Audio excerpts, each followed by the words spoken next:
আচ্ছা পরি, তুমি কখনো বদলাইবা না তো? হয়তো আমিও বদলাম, কিন্তু আমার একটা জিনিস কোনোদিনই বদলাইব না। কি সেটা? তোমার প্রতি আমার ভালোবাসা, আমার মায়া। পরি, একটা কথা মাথায় রেখো, তুমি কিন্তু আমার আমানত।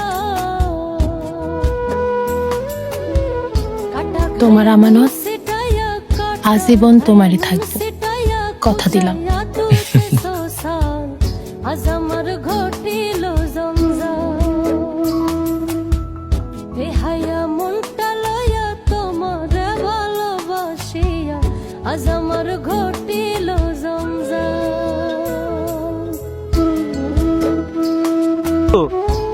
তুমি কই? তোমার আশেপাশে এমন হচ্ছে কেন পরি? বাবা, এত কথা জিজ্ঞেস না করে তুমি সরাসরি এটা বলতে পারতেছো না? তুমি ফোন কেন দিছো? কার লগে আছো তুমি? কাগর লগে কই আছো তুমি? তুমি তুমি তেমন ছিল না পরি আগে।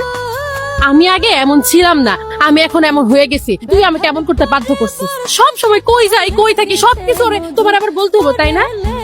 তোমার একটা চাও আমাকে, আমাকে আর তোমার একটা পারবো না। আমি নিজের লাইফটা নিজের মতো করে চালাইতে দেখে এত কথার জবাব আমি দিতে পারবো না। ওই তুমি এগুলো কি কি কি করতেছো? তুমি এগুলো বলতে বল, তুমি তো এরকম ছিল না পরি।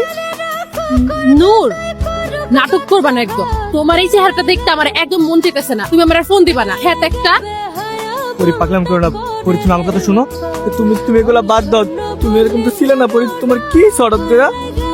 নূর, একটু চুপ থাকবা প্লিজ। আমি এখানে অনেক ব্যস্ত থাকি, আমার অনেক ফ্রেন্ড সার্কেল আছে, আমার ভার্সিটি আছে, আমার সবকিছু তোমার জানাতে পারবো না। প্লিজ, আমি এখন ব্যস্ত আছি, আমি ফোনটা রাইখা দিব। আমি ফোন না দেওয়া পর্যন্ত তুমি আমার ফোন দিবা না, ঠিক আছে? পরি পরি